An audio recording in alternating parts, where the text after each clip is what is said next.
His elder. Askar is 2 inches taller and weighed in 2 pounds heavier. We also have a half-inch reach advantage. Back inside the LFA octagon to Mike Kender.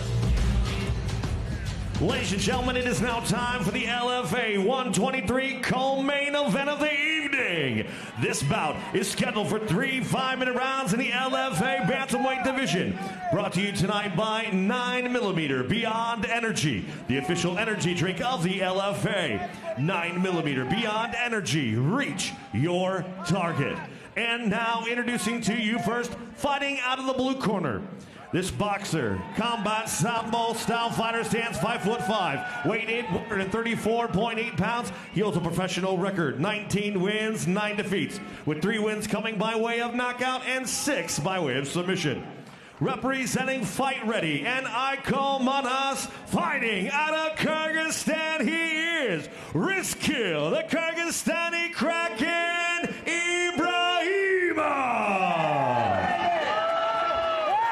His opponent across the octagon, fighting out of the red corner, is a boxer, wrestler, standing 5'7", weighing in 136 pounds. He holds a professional record, 12 wins, 2 defeats, with 5 wins coming by way of knockout and 1 by way of submission. Representing Factory X and fighting out of Inglewood, Colorado, by way of Palestine, Askar, AK-47, Askar. Referee in charge of the co-main event, Rob Madrigal. All right, gentlemen, I need you to protect yourself at all times. Obey my commands at all times. I want you to fight hard, but fight clean. If you want to touch gloves, do it now. Back up and we'll get started. Askar, AK-47 is your favorite at -300. The comeback on Ryskulbek is a +240. Odds courtesy of MMAOddsBreaker.com. Scheduled for 3 5-minute rounds. Our first of back-to-back fights in the bantamweight division, and Askar letting the fist fly early. And this is exactly what Askar does. Is he is a front foot fighter. He gets right in your face and makes you uncomfortable. Ibraimov has backed up Askar, and now Askar returns to action. Wow. I don't think that was the plan. I think Askar thought he was going to, I think he wanted to pressure. He wanted to push him forward, and they're trying to force the takedown of Ibraimov. Askar got the leg, looking for a single leg takedown, and Ibraimov backs up. Another big looping shot from Askar. Another huge shot from the Kraken. He is throwing bombs. This is a much more sophisticated counter game than I've seen from Ryskulbek based on his tape. I mean, clearly, he's put in the work at Fight Ready. Now he pushes up Askar to the cage wall and gets the takedown. Askar back on his feet quickly. I truly didn't expect Ryskulbek to have this striking advantage, especially the power advantage with the size difference of these two guys. Ryskulbek could be a flyweight. I know he's had some trouble making that weight, but he's definitely a small 135-pounder, especially here in the LFA with some of the size of these guys. 100%. He has fought many times at 125, and Askar, a very big bantamweight. So yeah, you're right, surprising. But what I'm surprised about is Ryskulbek's pressure. I mean, in all the fights I've watched, he kind of hangs back and looks to exploit the pressure of his opponent so that he can duck under and get the level change. But here he is bringing the fight right to Askar. Second takedown scored by Ryskulbek. You say it so much better than I do. Oh man, I wouldn't go there. Appreciate that though. Ryskulbek looking to step over and possibly lace both of the legs. He's got one pinned.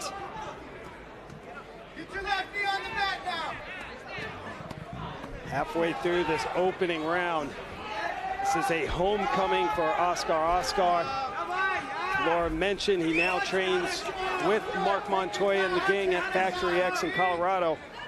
Originally from Schaumburg, Illinois. He has family and friends here tonight, including his mom. I think here we're seeing some of those strength differences, though, Anthony. I'm seeing little opportunities where Askar is not allowing Ryskulbek, for instance, to collect both of his legs. That was just pure strength, keeping Askar out of that position there. It is. Ryskulbek needs to start climbing up the body here. He's just controlling the lower half, and it's allowing Askar to keep sitting up straight. He's got one hand posted. Right now he's coming over the top of the head for maybe a guillotine attempt here. It's going to be really tough to finish, but he can use it as a stand-up technique. Instead of, threading the neck a little bit, force him to have to get his hands on the inside and hand fight, and then work your way to your feet. And that's exactly what we're seeing here, although Ryskulbek pops his head out. I'm just going to start calling him the Kraken. The Kraken. That works. He is really forcing Askar to work really hard right now. He's working, he gets up from his butt, he gets to his feet, and Ryskulbek brings him right back down again. Askar talked about it.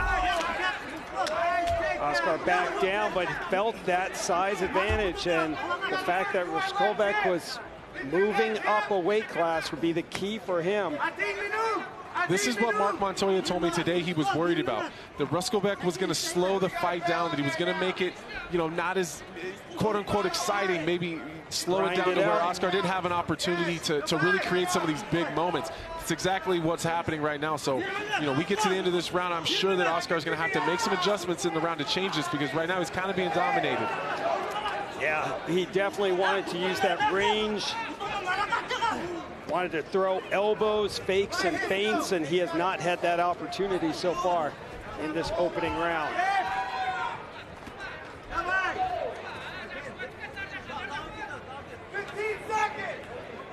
Ryskulbek, the veteran, 28 total fights, but his first here in the LFA tonight.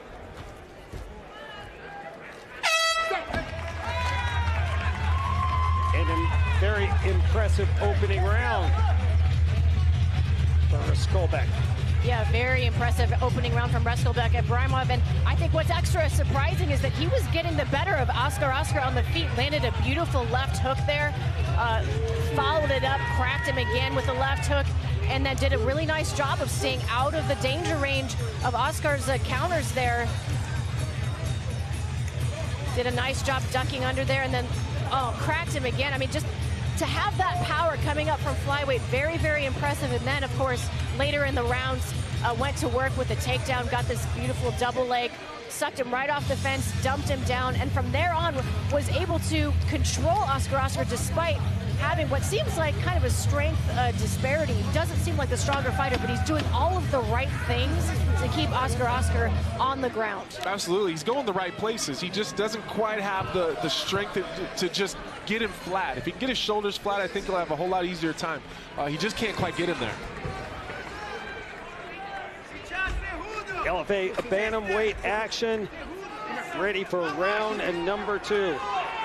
Ibraimov with the red shorts, blue tape, and the blue tape is coming off. Buying himself some time.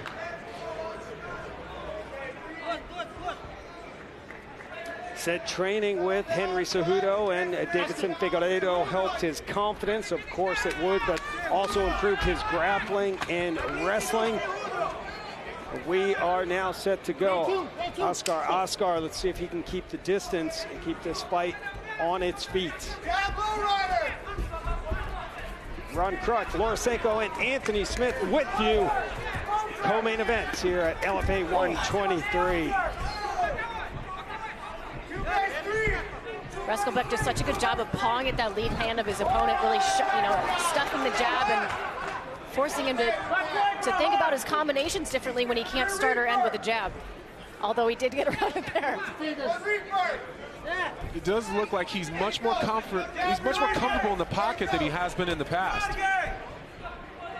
Right here's where Askar wants him, though. He wants him on the fence. If he wants to get his own takedown or trap him, he's got him exactly where he wants him. I think he's having a problem with some of the speed of the counters of Ryskulbek. That southpaw stance might be giving him some trouble, too. Oh, good shot there from Ryskulbek.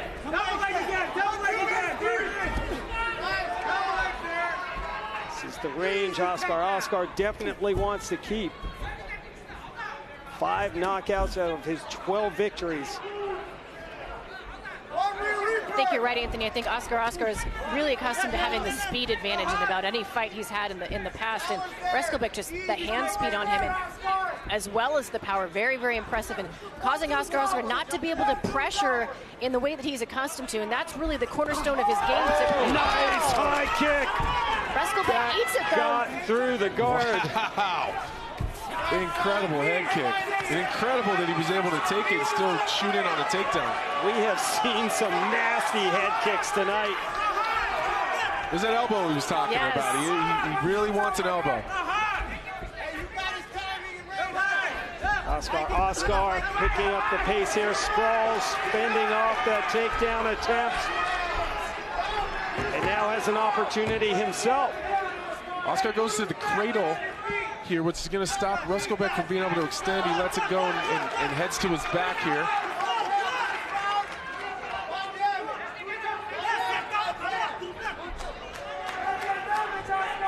Looking to lace the legs.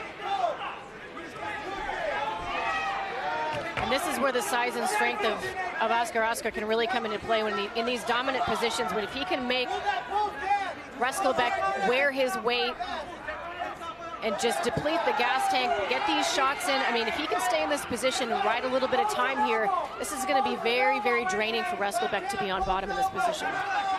Yeah, even if he's not actively doing anything or attacking submission, just being heavy on him, making him carry his weight is going to pay dividends later on in the next round, if it makes it that far.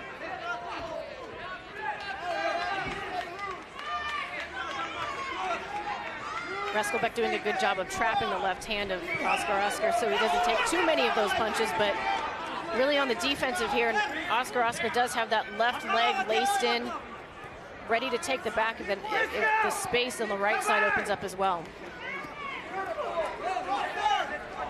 Just continues to pepper him with those shots, but Ryskulbek back on his feet for a minute. There is just Askar riding him, using that weight, holding his leg in place. Just right here, even aesthetically looking at the size difference of these two fighters is incredible. Yeah, very well put. Askar, a big 135-pounder.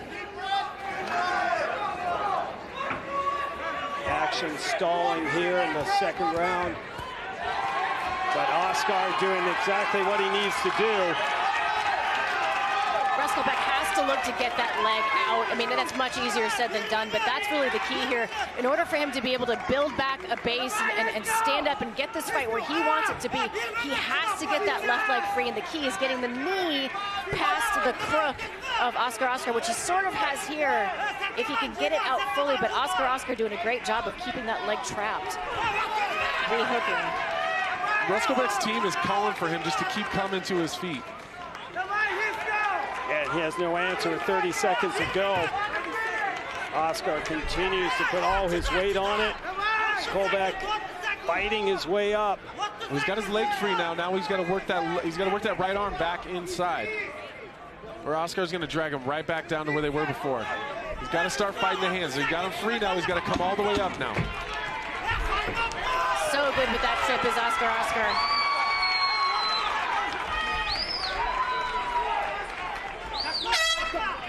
A big round for Askar.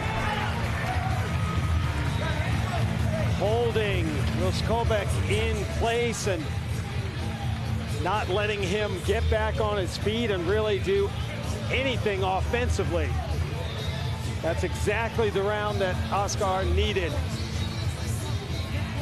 We will move to the third and final round of our co-main event here at LFA 123. Ron Kruk, Laura Senko, and Anthony Smith with you tonight on UFC Fight Pass. This round started out a lot of the same as the first. Ryskulbek was landing some big shots, but right here, Askar lands a huge head kick. The Kraken came in on a takedown attempt and ended up finding himself on the bottom. And honestly, with the size difference and the strength and the positional awareness of Askar, he just had a really tough time getting back to his feet. In my opinion, we're 1-1. I think the winner of this round wins this fight. I agree.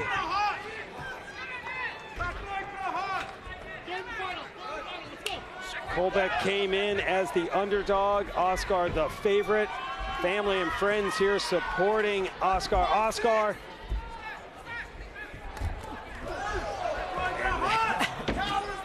Both these guys are willing to stand right in the kitchen. I mean, I think both of them are well aware that they can get the knockout if they land the perfect punch. Standing toe-to-toe. These guys are landing huge shots for 135 pounders. It is incredible to watch.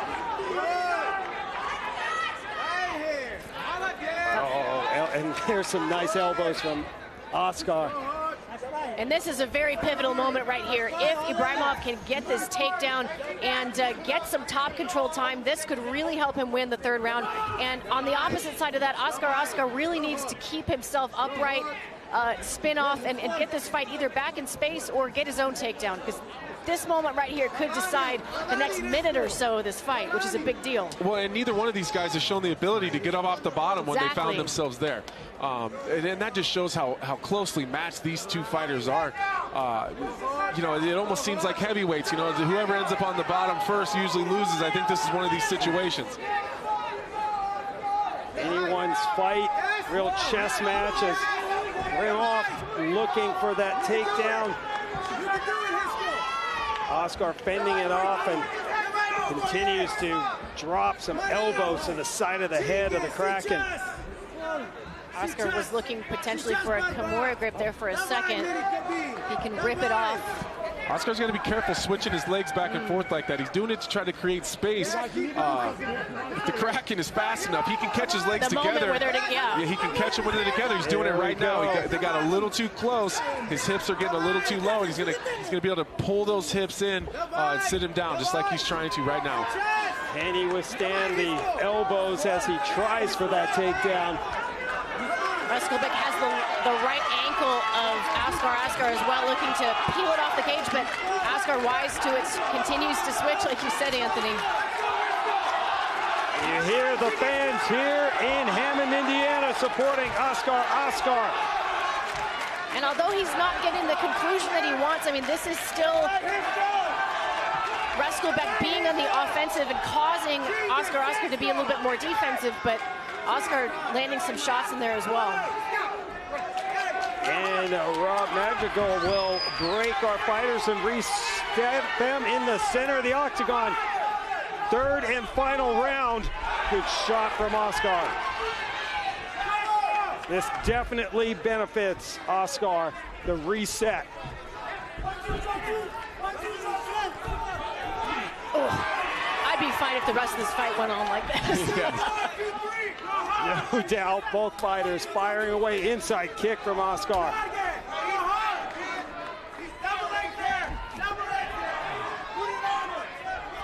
I'm really wondering if we're going to see a takedown attempt by Askar here, maybe to try to steal this round or solidify this round.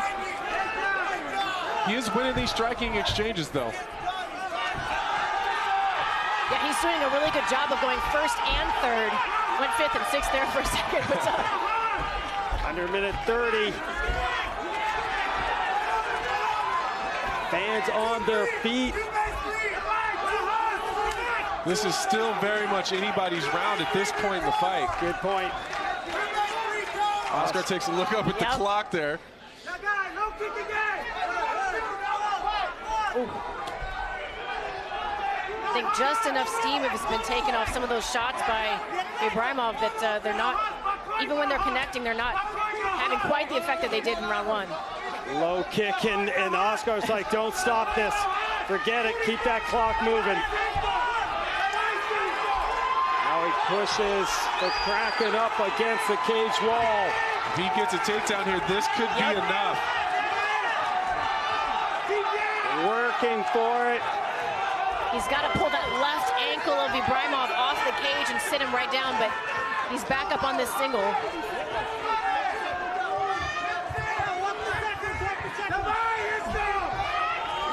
Look looking for the trip on one leg now. Balancing act by Ibraimov. Oh, there's a nice elbow from Askar as time winding down.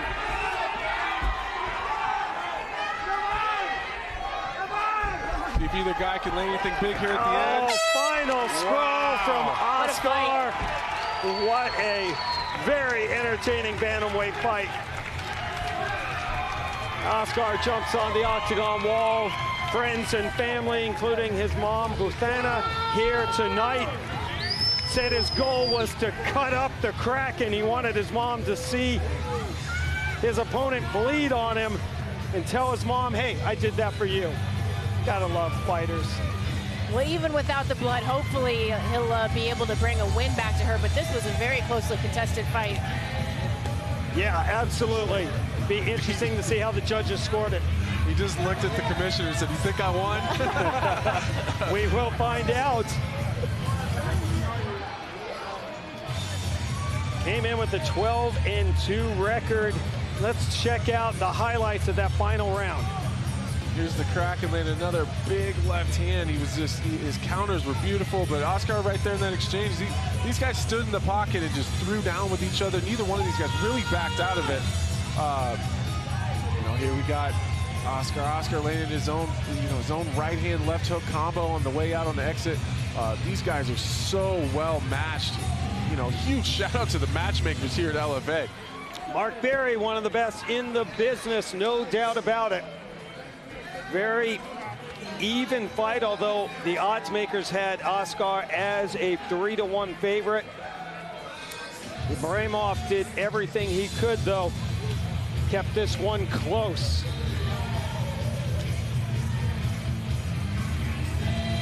Getting ready for the main event here at LFA 126. Myron Santos and Dan Argueta. Second of back-to-back fights in the bantamweight division. All right, the judges have calculated their scores. Let's get the official decision from Mike Kendall.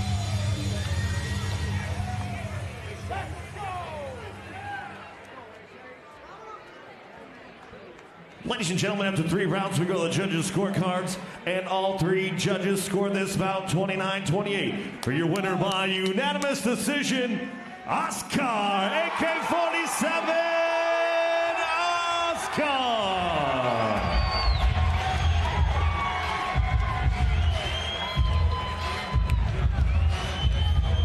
Hometown fans here for Askar. Askar celebrating his victory here tonight. Improves to a very impressive 13-2 with the win. But it was a hard-fought win, no doubt about it. Askar improving to 13-2. The main event tonight is up next and epitomizes the LFA's goal